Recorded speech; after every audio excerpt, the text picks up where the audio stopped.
I believe that educating our students to become global citizens is an urgent matter requiring immediate attention.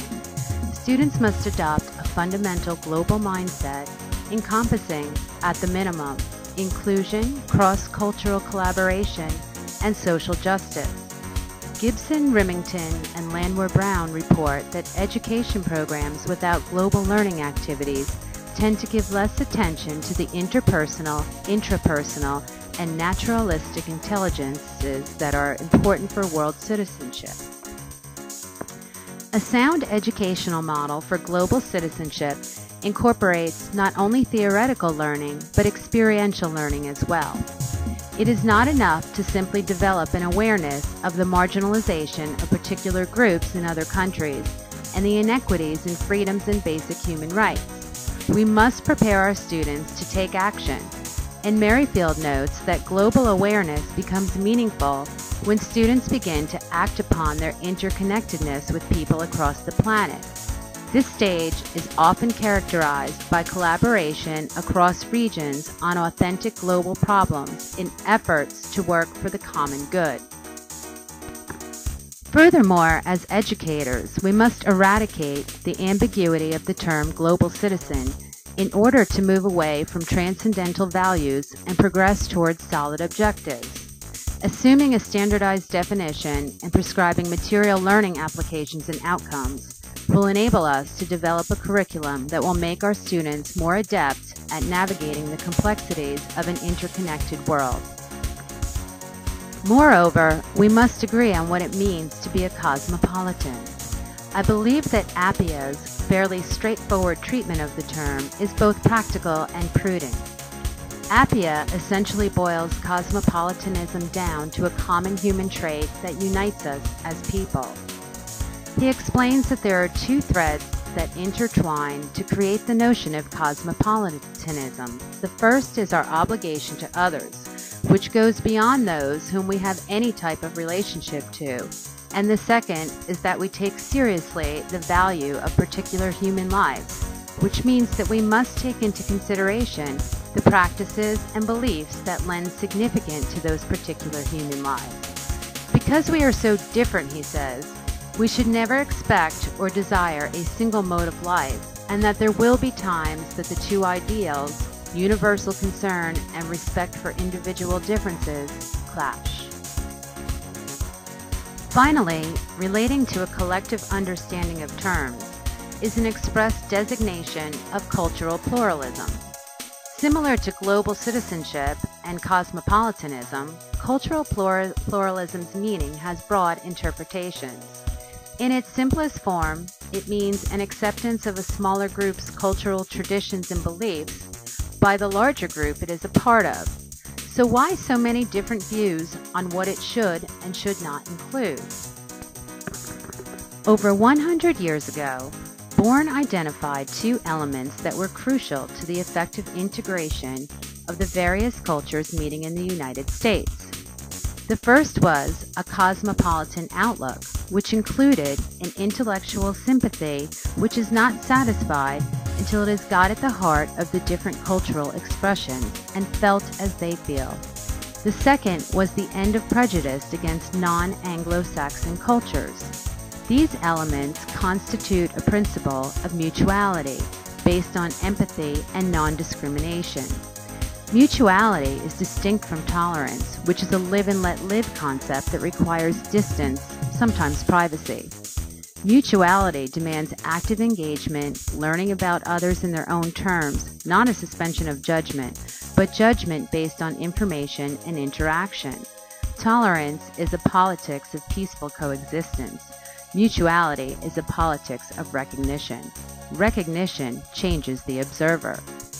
In light of Bourne's argument, still relevant today, it is obvious that we must be active in other cultures, not merely understanding or accepting of them. This is an essential part of a comprehensive global curriculum, one which I am happy to say seems like it is already firmly in place in America's educational system. I believe that a collaborative participatory learning environment in all subjects will foster students' ability to connect core values of education to a broader context beyond the classroom. Accordingly, the Commission on Behavioral and Social Sciences and Education's How People Learn notes that knowledge that is overly contextualized can reduce transfer, while abstract representations of knowledge can help promote transfer. This statement indicates, for example, that students learning science with a global influence may be able to take their knowledge and apply it to a different circumstance. So, an understanding of a scientific theory beyond its functional nature allows students to transfer the data and analyze its relevance to the non-Western world. Please note that I am not contradicting myself by being a proponent of abstract representations. I'm only talking here specifically about the representation of knowledge. I still hold firm to my notion that global education must be grounded. Regarding participatory learning in a global curriculum, How People Learn confirms my beliefs in its advocacy that teachers must attend to designing classroom activities and helping students organize their work in ways that promote the kind of intellectual camaraderie and the attitudes toward learning that build a sense of community. In such a community, students might help one another solve problems by building on each other's knowledge, asking questions to clarify explanations, and suggesting avenues that would move the group toward its goal. This recommendation moves toward the effort of ongoing global dialogue and worldwide collaboration for critical thinking and creative problem solving. How People Learn also maintains that transfer is best viewed as an active, dynamic process rather than a passive end product of a particular set of learning experiences. In addition, a global curriculum must be sustained and consistent in order to meet learning outcomes for students to develop a comprehensive global knowledge. How to Learn affirms that knowledge of a large set of disconnected facts is not sufficient. To develop competence in an area of inquiry, students must have opportunities to learn with understanding. Deep understanding of subject matter transforms factual information into usable knowledge. This means that a global education must begin in the early years so that children can build on their existing knowledge throughout their academic careers.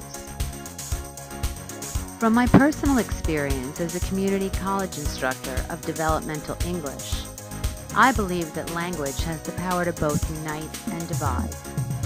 I believe in using the power of language to unite in my classroom. Clark states that curriculum for the future society must then possess multicultural and international content in order to promote in students cognitive, affective, and participatory outcomes. And while one may not view developmental English as having a multicultural or international component, I assure you it does. It needs to be viewed through a cultural lens and taken within its own context. I teach students from diverse cultural backgrounds. In fact, the majority of my students are not Caucasian Americans. In light of this, my English classes have a very dynamic multiculturalism about them.